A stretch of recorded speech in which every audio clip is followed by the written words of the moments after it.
Hi, and welcome back to the Sibme Coach Replay Show, where we break down instructional coaching and instructional strategies with some of our elite coaches from the Sibme virtual coaching team. Today, we welcome back Colina, and we talked with her last week about cultural responsiveness. So today, we're diving a little bit deeper into what it looks like in the classroom. Welcome back, Colina. Thanks so much. Great to be here. Yeah, I'm really excited. I know we kind of we're starting to really get into some great conversation. So I want to talk with you about a common kind of misconception or frequently asked question when it comes to cultural responsiveness, which is it this discipline management system? Is that what this is about? Or again, what is it? So again, culturally responsiveness teaching is a specific pedagogy that is encompassing and including a culture into curriculum in order to better understand your students so that they can build their capacity for learning. So the biggest piece of it is making sure that that's what we're doing. So it is definitely not a discipline management system. It is, however, a way for you to start building your classroom management, a way for you to look at the processes and procedures and the tools that you may use. Because if you understand the cultural norms that are within your normal students' home life, or the things that they are culturally driven to do, then you will start to see that you will have less and less discipline issues because you will understand where some of the students' behaviors come from. So for instance, if you wanted to talk to a student who you felt had done something wrong and they were not looking at you in the eye, what you may try, I think your first as what is culturally kind of embedded in teachers might be for us to, if you don't know, for us to say to the student, look at me in the face, like I'm talking to you, you need to look at me when I'm talking to you. But in some cultures, it's not okay for the student to look at you. They're actually showing you respect by not looking at you, because that's what has been inherently shown to them, and that's what in their culture is a norm. So thinking about those kinds of things, when you start embedding culture and practices that into your curriculum, it really better helps you as an educator and in your class.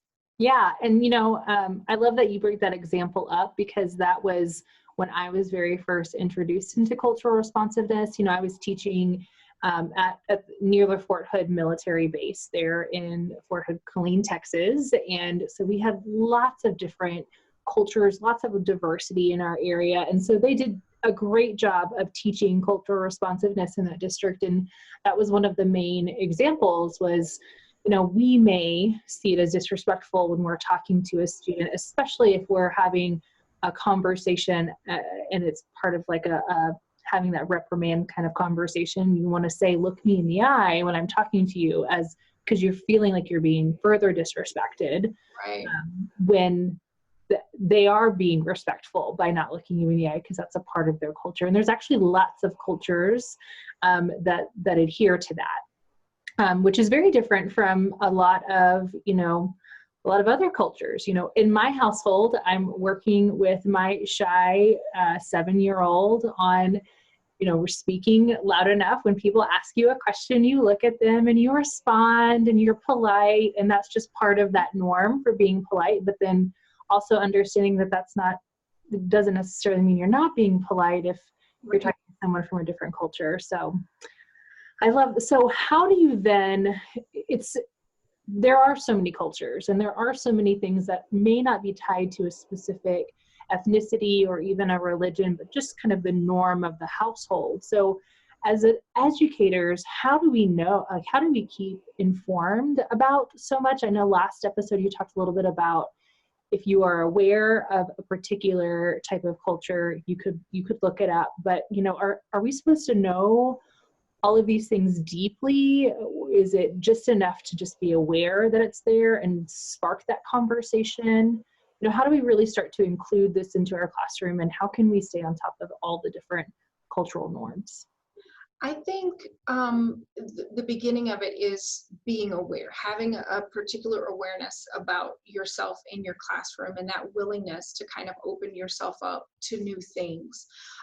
One of the big ways that can start to help you look into a student's culture is words. So you could get your students in a circle and using academic language, you could ask them what a word means to them and why that word means that thing. Why does it mean that to them?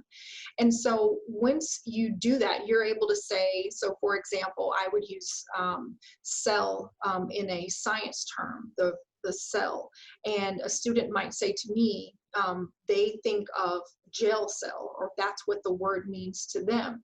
And then we would have a conversation about why those things are actually very similar and why those things can be used. And then further, that starts a conversation with that kiddo about why he thinks that, or why she might think that. But the way that you are incorporating that into your content area, which goes along with your curriculum and keeps your students on pace, is that you're comparing academic words and what they mean in the academic sense, but you're also asking a student and all students what those words mean to them and how they've been used in the past.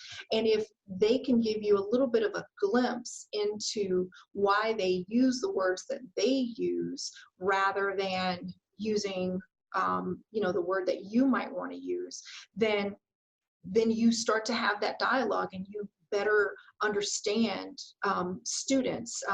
So one of the things too is another quick example is British students. British students might say that we say trash or garbage. Well, they may say rubbish.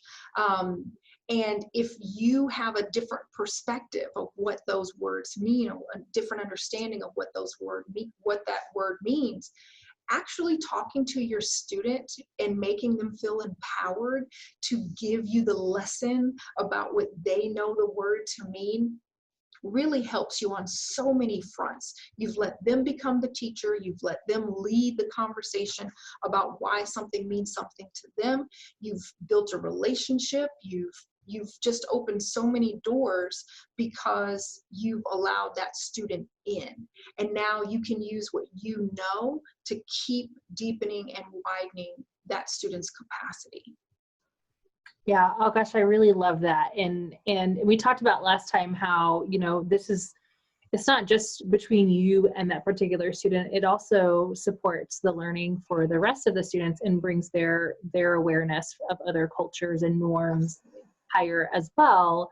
But I really do think, it's that it happens probably in that activation of prior knowledge, right? That background knowledge, which doesn't have to be purely academic. It's not just what did you learn last year with your third grade teacher. It's, when we're looking at a story about a particular holiday, helping students have conversations with each other about, we all celebrate common holidays differently. Some of us don't celebrate them, some of us do. And even the origins behind those celebrations, they've become very commercialized in many senses.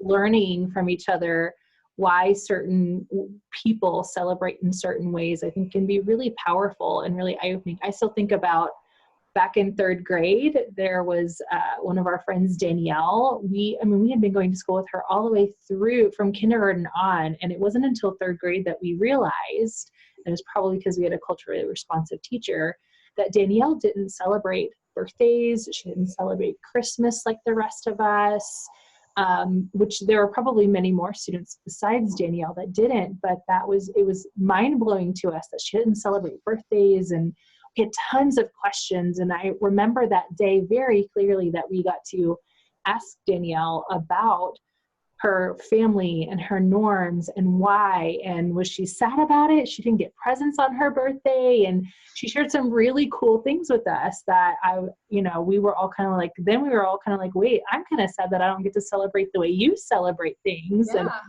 so it's really powerful, especially for our younger kids, but even I think it's really important moving on throughout all the grade levels. So Absolutely.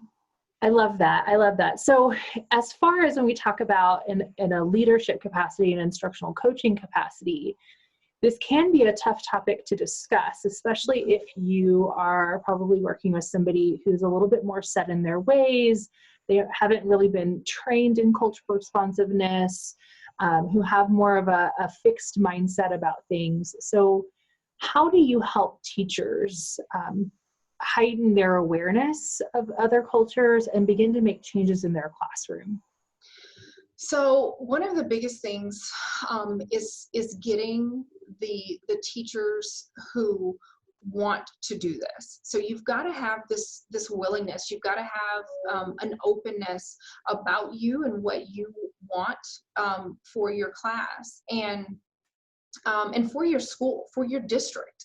So the biggest thing is getting the folks in that know that along the way, if the goal is to make every child successful, then these are going to be some of the tools and some of the strategies that you're going to need to pick up. You're going to need to want to learn more about your students, because the more that you want to learn and the more that you impart those things in your everyday curriculum and in your everyday classes, the deeper and the wider your students' capacity for learn will be. Therefore, they will be successful and you will get the exact result that you wanted all along. Yeah, I love it. And I think it can be even going a little further for them, like helping them with that first step of, here's what I know about this culture. Have you considered, Yes. Doing this? Or, giving just some good open-ended questions that let the conversation open up in the classroom for those students to have those, and just kind of let the teacher kind of learn from there. Absolutely.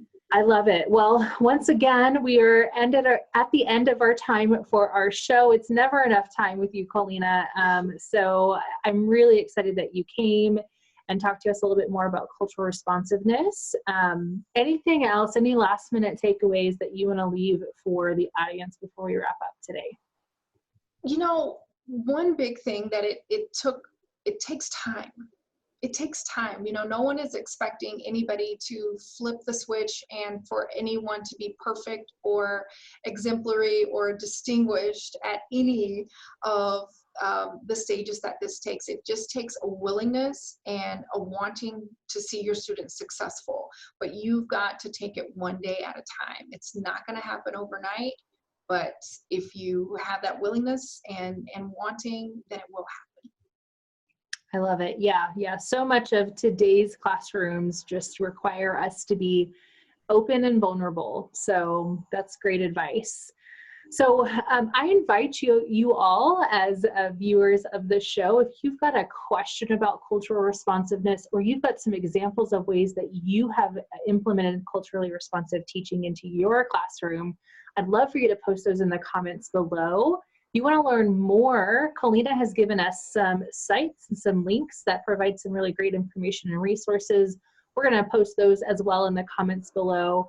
Tune in next week for another episode of the Sibme Coach Replay, and thanks for watching.